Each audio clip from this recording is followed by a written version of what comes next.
Our first speaker for today is the Dean of Stewart School of Business. At Illinois Tech, he's an expert in institutional effectiveness and student success. A graduate of Harvard's Education Leadership Programs and a US Army aviation veteran, he brings a unique perspective on leadership, technology, and education transformation. To kick off our program today, he asks a question that we all have been wondering. Can machines think? So please give a big round of applause to Dean Rich Klein.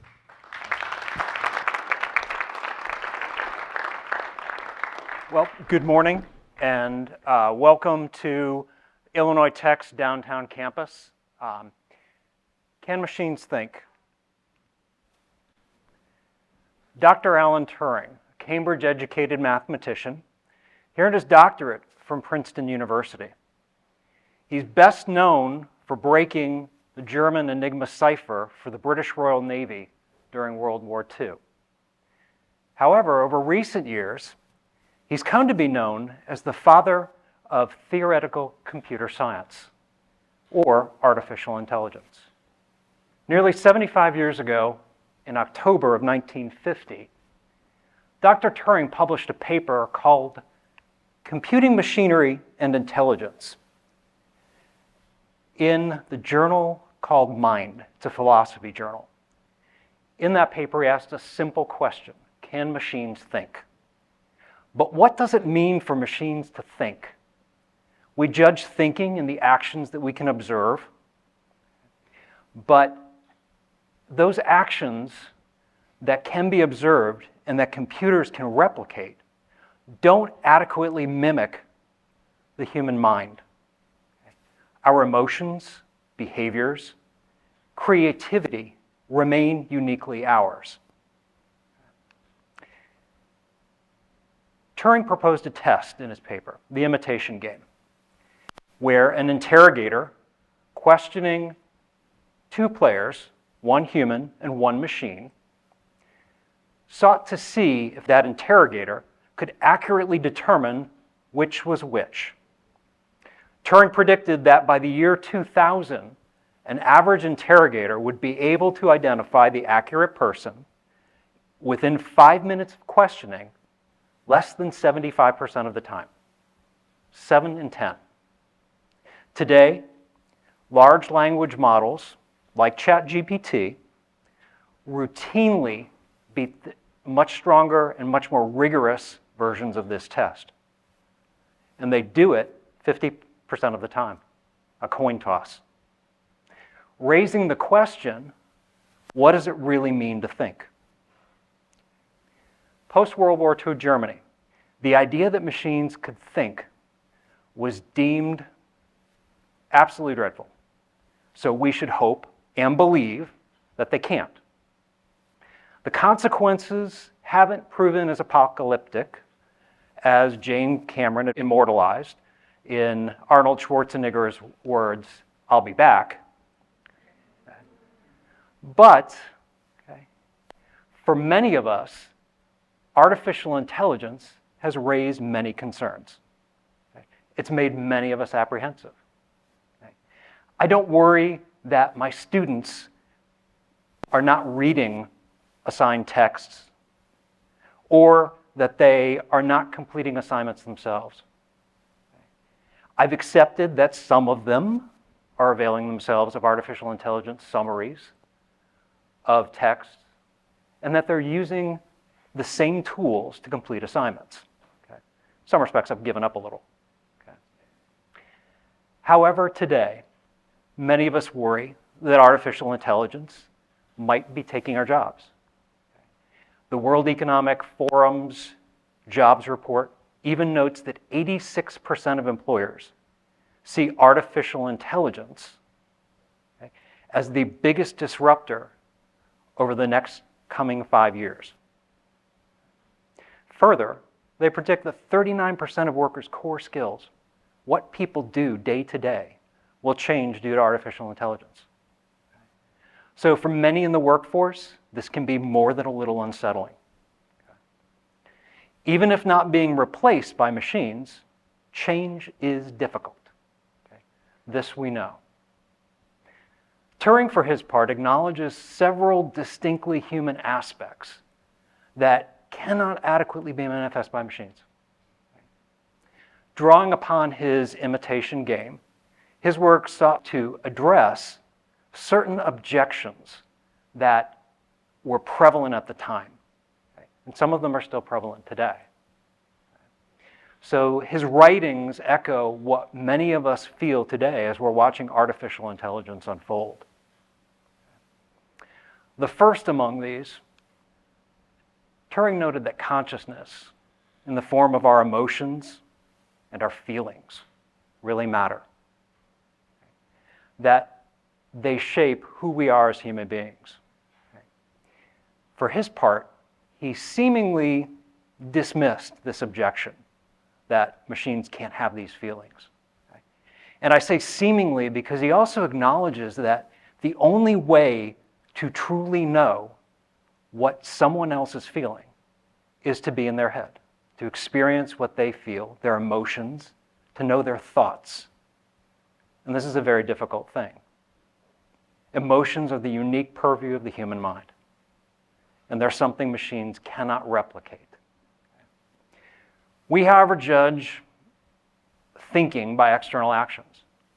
So when we see a mother crying over the loss of her child, we know that she feels sorrow, but we can never truly know how she feels it, what it means for her to have lost a child.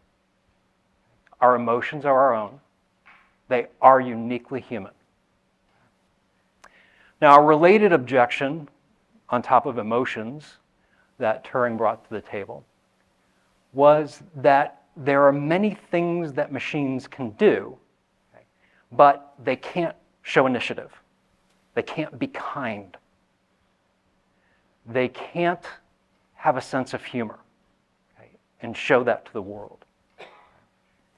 These are things that are limits to what a computer to do that are uniquely displayed as human behaviors. Perhaps dismissively, Turing sees these behaviors as disabilities, although he doesn't distinguish for whom, us or the machine. So he kind of dismisses them away to some extent.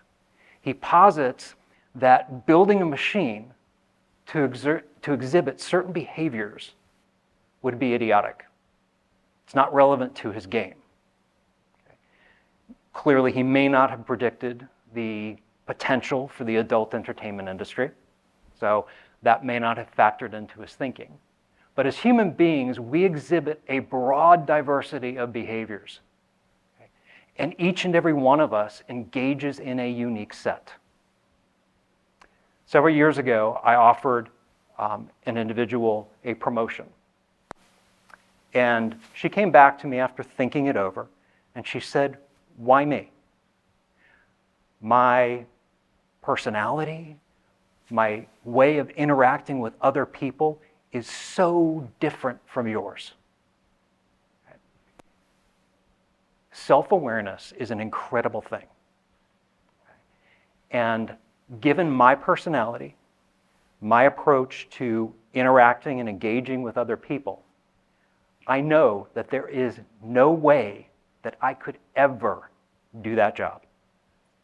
But she could, and she did it incredibly well, because of her personality, because of the way she dealt with people on a daily basis. She was uniquely suited to that position and that role.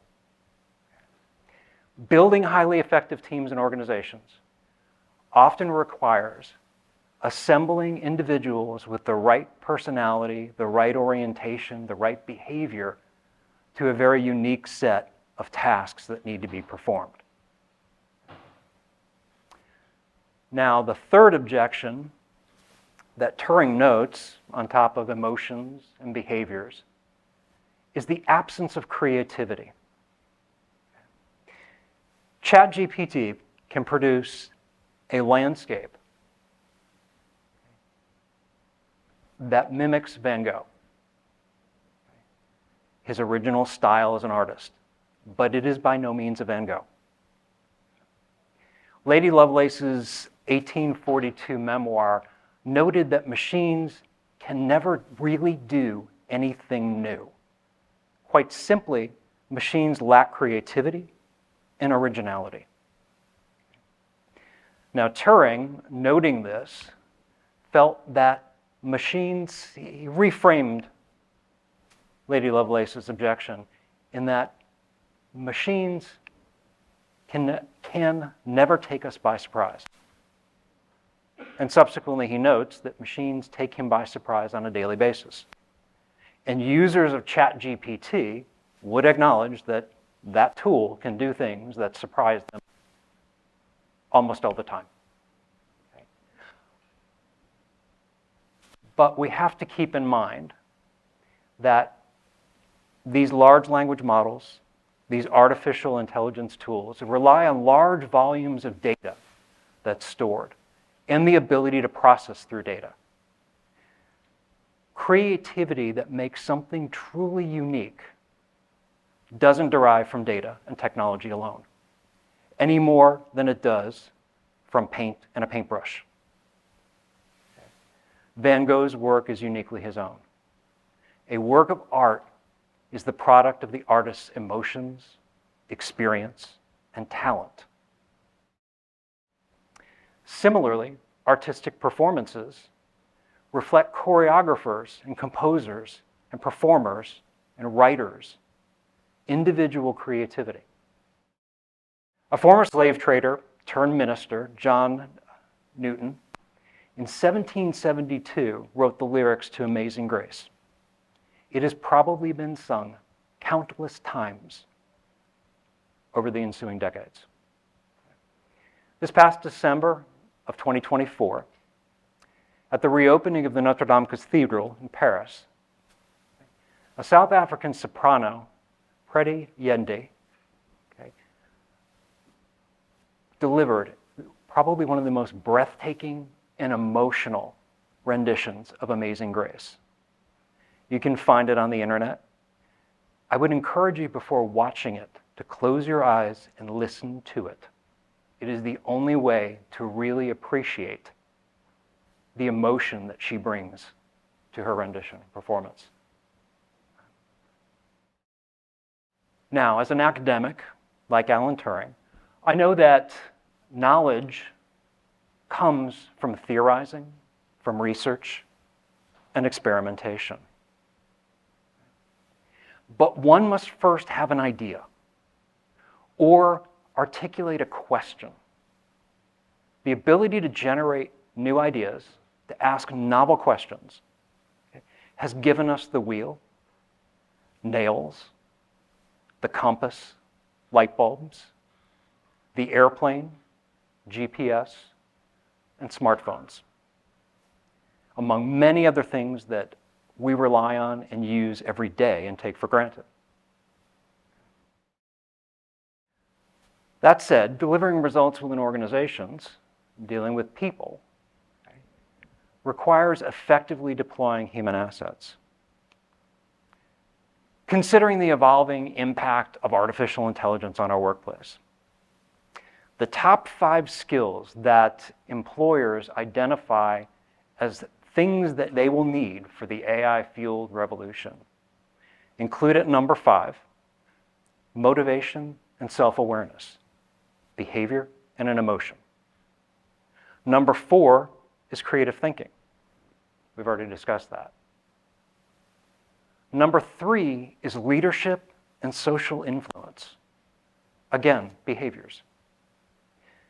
And number 2, resilience, flexibility, and agility. Again, behaviors. And at number 1 is analytical thinking. Now, we might want to put that in the purview of a machine, that's something artificial intelligence could do very well.